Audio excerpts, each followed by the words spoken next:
Hello, I want to make a video about peer pressure, and it is the recurring subject, peer pressure and the fear of people, what other people might think of them. So this is the bottom line of all problems that arise in humanity and on Earth, because humans have such a major influence now on how things are developing on Earth. So many animal species are becoming extinct now in such alarming rates because of human overpopulation and because of the corporate greed getting ahead with whatever they want to do, and that causes the extinction. And the reason why so many people are willing and complacent with this is because the corporations are taking full advantage of the situation, that most people are afraid of what other people might think of them. So I just told my husband it already starts in childhood. There's an uneducated family, okay, and the father says to the son, don't cry because boys don't cry. This is now so old school. It's been going on for so many hundreds of years, but it's still happening to this day in uneducated families. And he'll say, don't be a sissy, and if you cry, I'm gonna call you fag, and they're all gonna laugh about you. And so that's why these people, when they're these very Republican type of people, they don't know better. That's what they learned. Their dads threaten them to call them fag, and so they grow up with this belief that it is the absolute utmost worst degrading thing that can happen to them if they are called feminine, if they're called fag or gay or pussy or something like this. Like if the worst thing that can happen to them if they are not seen as the extreme male, whatever they are understanding under that, that extreme male in their opinion is this barbaric Viking type of person. So, and obviously what we see on the internet is that the guys who, they don't even have to look very good, if they are very, very kind, and and they are exactly that what these low class people are afraid of portraying themselves at. They're terrified of being this soft and gentle and all of this. But the men who are soft and gentle, even if they don't look like Brad Pitt actually, if they are acting soft and gentle and they are loving to animals and children and women and everyone, then they are getting all the girls. Okay, so all the girls are going for them.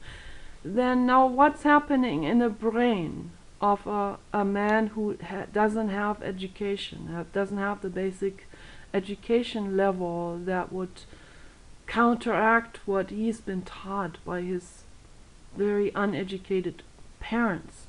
So if he doesn't have any of that information base that could tell him, man, look at it from a different angle, okay, look at it from a scientific angle just this time and see what's actually happening in women when they see a man who is gentle. So they don't do this. So what's happening in their brains is when they see someone like, for example, the bug-out vehicle guy, when they see someone like him getting a lot of women to come on to him and to say, hi, I like you, and come see my videos and all of this, So when they see that, the first thing that happens is jealousy. And it is such an unnecessary emotion. Well, the bug-out vehicle guy looks unusually good, but there are other men on the internet who are not that good looking, and they also get the girls because they are so gentle and they love animals. And or this one guy who was working at this animal shelter, and he was on Animal Planet, the show, and he's kind of like a skinny kind of guy, but all the girls like him. They all like him. They all want to go out with him. Why is that? Because women, they want a partner who is gentle, who will be good to her animals and her children and herself.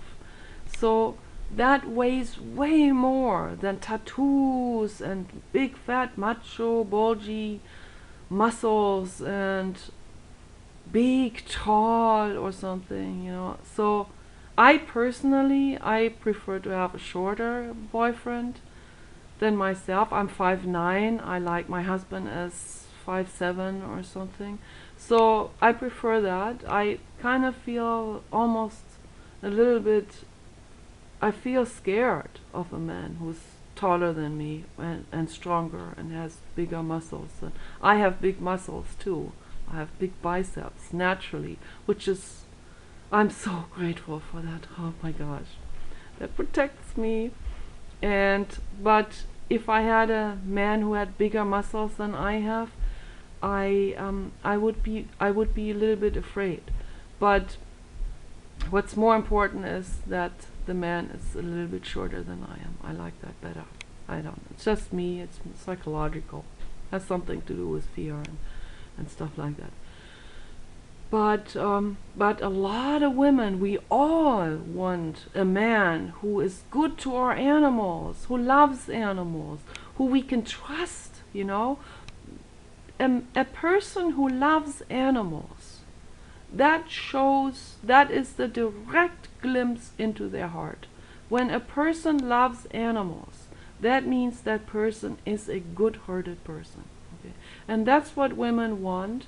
And so what I'm trying to say to these people who are jealous of those guys who get a lot of women because they're kind-hearted, what I'm trying to say is look within yourself and say, what can I do to make myself more likable? You know, what can I do? I have done it myself. I've asked that question many times because I'm not very likable. Obviously, you know, I am too much of a bitch. There's too much of the volcanic anger that is right under the surface, and people don't like this. And I don't know what, I thought about it for a long time. What should I do about this? You know, how can I do? So I finally decided I'm gonna do Vipassana meditation because the anger is also it's not pleasant for me to live with. So I'm doing the Vipassana meditation. It's making me feel a whole lot better. Now I have a better, completely different approach that comes from within when I talk to a stranger. I'm not already like assuming because of the way they're dressed that they're gonna be Republican or they're gonna be hardened and they're gonna be old school and they're not gonna like me. I'm gonna approach them with much more of a neutral mindset. So I approach everybody and I'm always nice to everybody. That I am already. But when I just have a spark of doubt, just a spark of doubt about the person because of the way they're dressed. Like, let's say they have cowboy boots on, made out of crocodile leather. Let's just use this one example. I'm already having like a resentment, and I'm already having like an internal blockage against that person. And what happens is I will be still nice to the person because I want to be nice and give everybody the benefit of the doubt. And when I'm dealing with people, I just always know that's a better way of dealing with people. But the slightest bit of my own apprehension, my own blockage against that person, if it's just a thought, the other person will perceive it. subconsciously, usually not consciously. They'll just go, oh, this lady is a bitch. I don't know why. It's because of the way she's dressed. But it's not. It's because of he sees my muscle tone in my face. My muscle tone in people's faces reveal books, entire books. Some people are harder to read than others. I think I'm very easy to read. So that's why I sometimes wear sunglasses or big glasses to conceal some of the muscle movement that's going on right in here in the eyebrow area, because that's where the doubting is happening. That's where the doubting is showing. When you have doubting, then some of these, there's thousands and thousands of little muscles in here, in the whole face, and the doubting can just tense up this or this or this muscle just a little bit, and the other person will perceive it. It is amazing how this works. You'll be amazed. So that's why it is so incredibly important. But it's more than that. I think there's an entire energy that is emanated when you have a specific, like a specific tension inside of you against another person. When there's some kind of resistance in you towards that other person, it will show. The energy will come through, in the facial muscles, but also the energy itself, the mind energy, I believe, and it will be perceived as coldness. So, because the other person doesn't understand where you're coming from. The other person does not know that you have been hurt emotionally by Republicans, they don't understand that the kind of stuff and the kind of things you foresee, and you know what's happening with global warming. You see that there are Republicans that are against it because of their belief system and their ego, and so they don't see all of this in you, so they don't know this whole history of why you have developed this resistance. That's why it is so unbelievably important to go within, and for every single person, it doesn't matter how righteous and how right they are, for every single person to calm down, to do the Vipassana meditation. I do it on the internet every day now, and that's what S.N. Goenka says in his instructions. He says, if you come out at the end of the meditation and there's just a slightest speck of resistance against other people, then you have not succeeded with the meditation. You have to, in that meditation, particularly the Metta Bhavana meditation, Metta means love, and Bhavana means like to give all of that peace that you have, give it also to other living beings, to share your inner peace, to share the goodness with everyone else. And so this meditation really, when you do it right, and we shouldn't beat ourselves up if it doesn't work right away, or if it doesn't work for years. Keep on doing it. Never give up doing it. Never say, oh, it doesn't work on me. It will eventually work on you. It will eventually work. Even if it's on the day you die, even if it's on your deathbed. I'm telling you, if you do it, it is the best thing that can happen to you, even if it happens on the day you die. If you're 100 years old and the Metta Bhavana finally works, okay, it will help you die better. Okay, it will be better for all. Because we're all in this together. There's no separation. There's no me, I'm hoarding all of this now and they can't have it. I see the birds outside. They are so funny. The bird drama on the balcony. We put food out there, and there's this one big guy, blue jay, and he hawks it all literally for himself, you know, and he chases the other ones away. That's evolution. That's life on Earth has evolved like this. The strong guys always are then in the end they're the ones proliferating, and so the gene will be carried on. It's a little bit unfortunate, but happens in people also, and but not as much in people. It's much more complicated than that.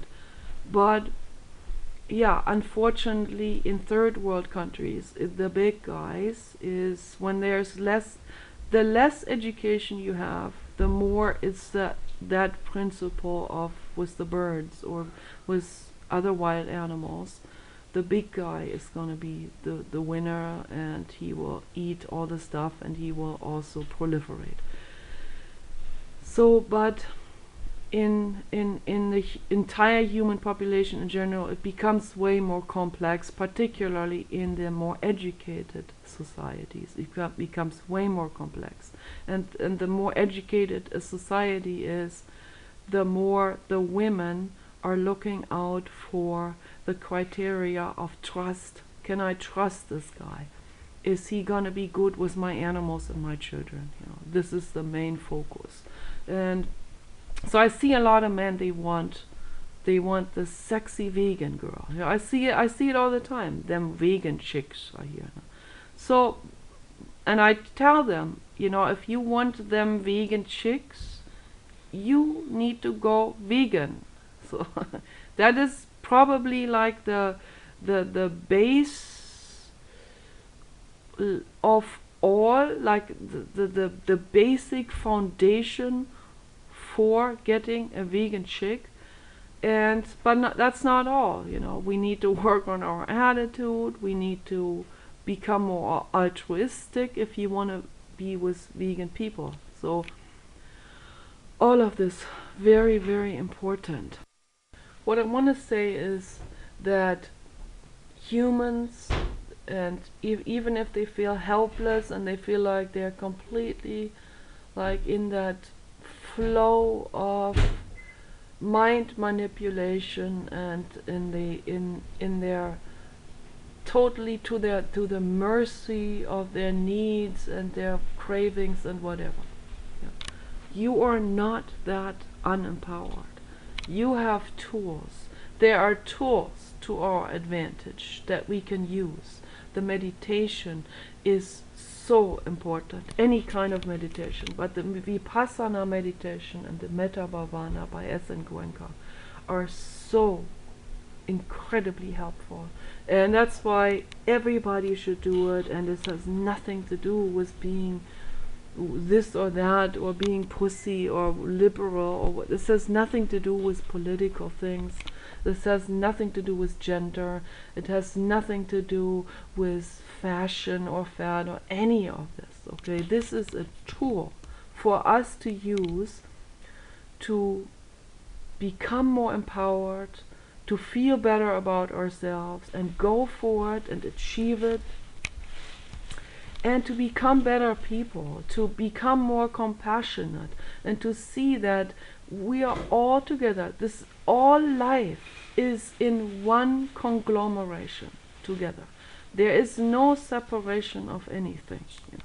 We just need to become more aware. We have a brain to think and to compute and to understand and to make cognitive connections and understand causalities and understand how things are interlinked and what my place is in this and how I can make myself better. How can I improve myself every single day? You know, there is no stopping, no plateau to rest on. You just keep on moving and moving forward. And it doesn't matter where you are. If you're an alcoholic, you can stop at any time. And if you fall back on it, then don't beat yourself up and say, no, I'm lost forever or something. I have dreams of smoking, and then I feel so bad. And when I wake up, I go, oh my gosh, it was just a dream. I wasn't smoking again. But even if you quit smoking or drinking and you accidentally do it again, or if you if you get swept up by a party and you do it again, don't beat yourself up. Just tell yourself, what do I need to do to have a rock solid foundation so that this doesn't happen again? Maybe I need to quit the parties. Maybe I need to quit those particular people that I hung out in the past. Maybe I need to move on to different people who are better role models for me, you know. So, and then out of this, it will just keep on getting better and better and better and better and better all the time, okay? So the foundation for health is, as Dr. Scholl's always says, you can't be smoking and think you can heal your body. That's not going to work. You have to quit smoking, you have to quit drinking, you have to quit drugs, you have to quit all substances. You have to quit pharmaceuticals too. My husband is taking diabetes medicine, which is hurting his esophagus. He already has a scarred esophagus. So the medication is making it only worse, and all these mountains of side effects that you see in people who are taking medication, by the time they become 80 or 85, they have like 50 different medications that are all, one medication is trying to counteract the side effects of the other ones. And so it just, they just have more and more and more medication. Then they end up having to go to Mexico to get these medications cheap, those generics. The whole business designed around this geriatric bus transportation to Mexico to get these cheap generic drugs that are just drugging you up and making you sick and making you pay for it. And all these people retired that worked their asses off their whole lives, and then their insurance companies quits them. You see how ridiculous this entire system is, you know. But we can also bypass insurance companies, and that's why they don't want people to know this. John McCain had a good idea. He wanted to empower people. He wanted to have local empowerment, like self-help groups where they teach people how to take better care of their health. That would cut so way down on our healthcare expenses. It would relieve the government of billions and billions of dollars every year. But the insurance companies, they did not want this at all. They didn't want John McCain for that reason, you know, and they didn't want Hillary Clinton in particular, because she would create single-payer healthcare, universal single-payer governmental paid healthcare, and that would make all these insurance companies fall under the table. And of course, that's why they put the slander campaigns out for people not to vote for her. And people fall for it. They think this is, they fully believe into the slander campaigns. They fully fall right into that trap because they don't have the background information that makes them doubt it. So it actually, I see it on YouTube all the time, it actually takes a person from Norway to understand that this looks like a smear campaign against Hillary Clinton. And guess what happens? For months this is now going on, this trail under her comment, under that smear campaign video. It goes on and on and on and on by people whose egos are hurt now because they identify themselves with tough libertarian muscle guy in bar or at the workplace, you know. I am tough and we are, you know, that's how it's always this. And that's what this one lady called the Grand Buffoon or Grand Falloon or something like that. It's when these people, when they and the corporations, they use that to their fullest advantage, you know, knowing that this Grand Falloon type of scenario happens, where people, they will vote for or not vote for someone or hate someone because the other buddies hate him. So it's like, so we are all libertarian, therefore we all have to vote the same way, you know. That's that Grand Falloon type of dilemma situation in people who cannot think out of that box. I've seen a lot of Democrats who do the grand falloon as well, who go like, I'm a Democrat, I've always been a Democrat, my great mother that I always loved has always been a Democrat, therefore I have to be a Democrat, and they can't, and therefore I have to be against the death penalty. So that's just one example of so many. Or therefore I have to hold the other cheek because I'm a Democrat and I have to hold the other cheek. So, and that's bullshit, and that's why I'm not Democrat, because I could never hold the other cheek.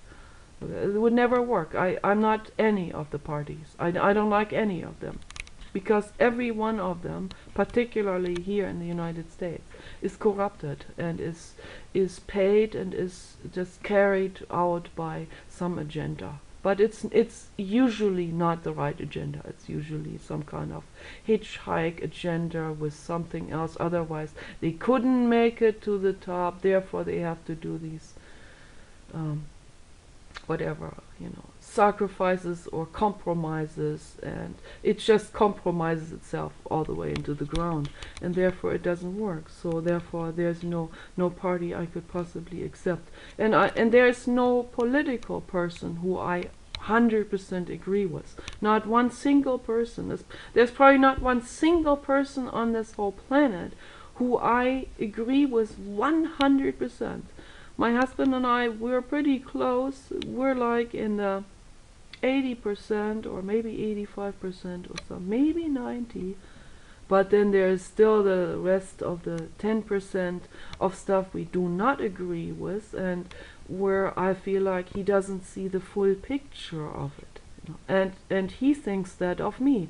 So, and that's okay, and we shouldn't all have to agree always with everybody.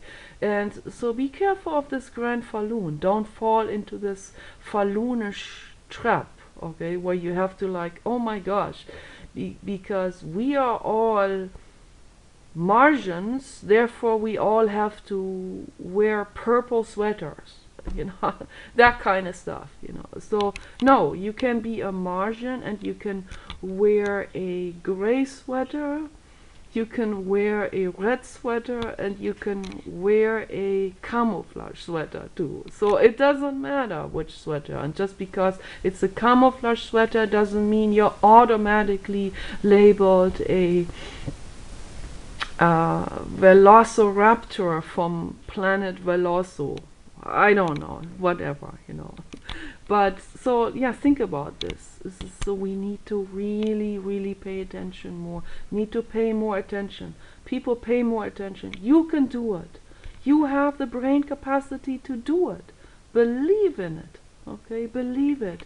And anyone who's on drugs, quit that stuff. It's not helping you forward in any way. It just makes your life miserable, and it makes relationships miserable. It makes you lose your jobs. It makes you lose any kind of career just because of the drinking.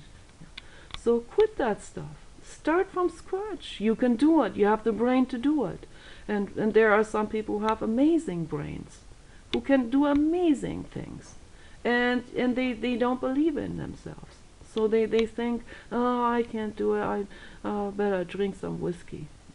No, you have amazing brains, some of you, and you need to quit that whiskey, and you need to believe in yourself, and you need to do the meditation, and you need to start from scratch. And it is not a problem to even be homeless.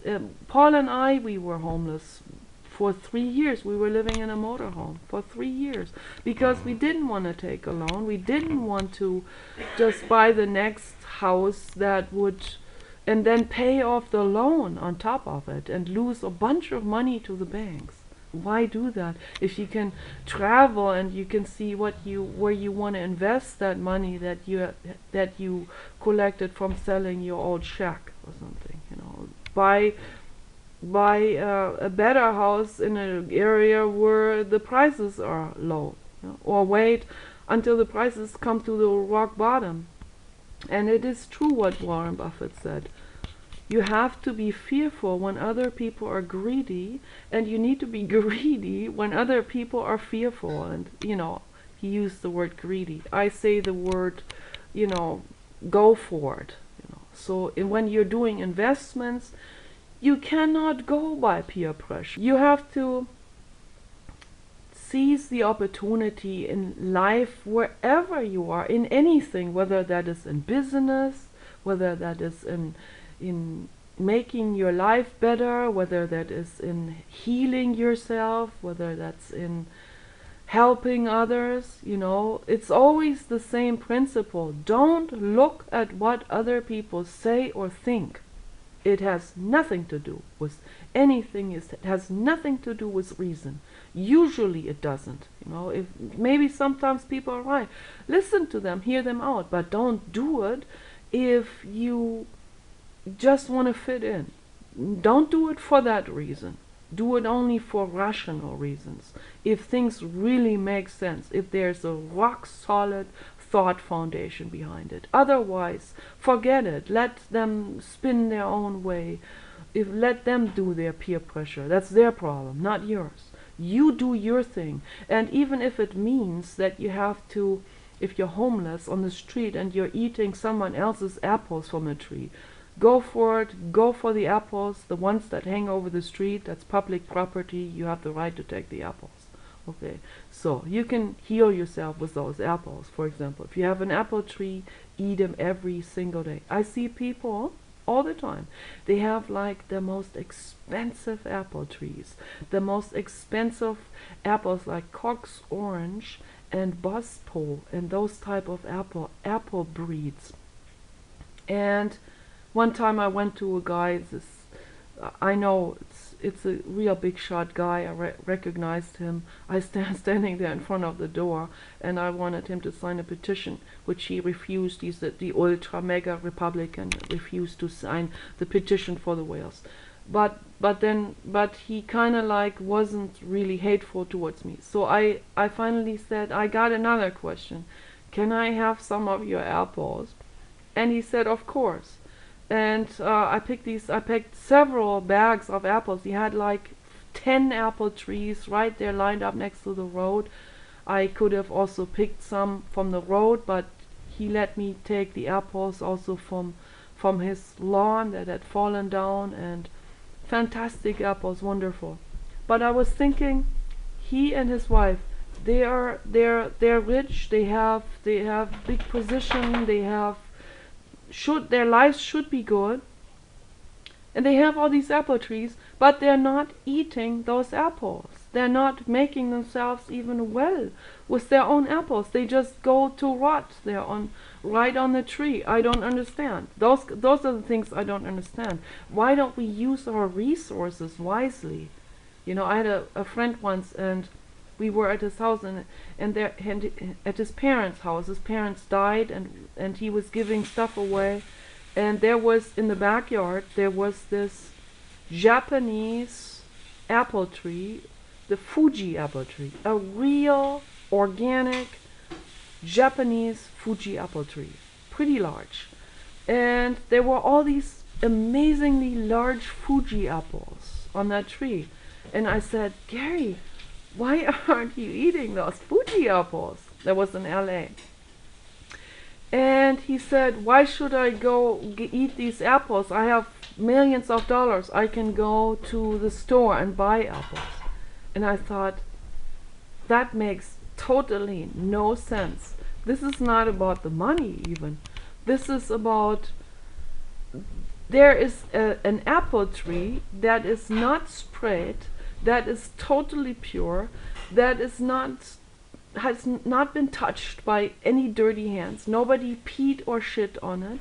There is no Ebola on it. There is no pesticide shit on it. There is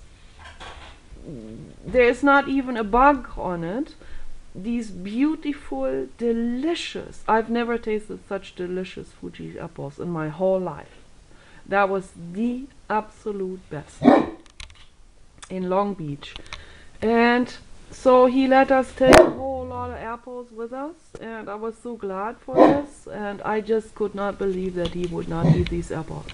And so it's like, it's that kind of stuff. It's like these kind of things that people do, they make me wonder. It really, really makes me wonder. Why are people so detached? Is it peer pressure? Is it fear? Or is it also just total lack of being tuned in to life itself? You know? And so sometimes it just takes a few simple adjustments to our lives, like a new outlook. The same with religion. Look at it from a different angle, and you will see the problems with it. You will see why this is not working in any possible way. I know a gay guy, he's like fully gay, yeah, but he's religious, and he's so religious, he's drunk on religion. And because of this, there's no way he can look at religion from a different angle, or at his own sexual needs. He cannot look at it. Obviously he has no partner, looks like he has no partner, and he's almost 50 years old, and I've seen him with a wig, and I just know the way he wiggles his butt, and I just know it's just so, I love this guy. It's just so sad that he has to be in denial about this. You know? He has to be in denial even to himself. You know, he cannot look at it. If he just walked around the religion, just a little bit, a few steps, walk around it, look at it from a different angle, and you see the problems here. You see that maybe look at it around your own mother and see where the problems are. You know? So maybe all of this is total bullshit. Maybe I just believed in total, utter bullshit my whole life. And that's okay. It's not a problem, okay? Say, ego, I know you protected me in my childhood, but now it's time for me to take a better look at, you know, reality, at the big picture.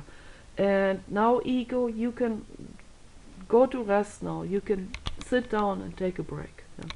I'm gonna let rationality take over now. I'm gonna do what's best for me. So everybody should love what's best for them. Love whoever they want to love. If they're fully feminine, extreme, like Pamela Anderson and also myself, we like the very masculine guys. Okay. But they have to be kind-hearted. And if you're total male, a total extreme male, and you like the fully female girls, then that's what you go for.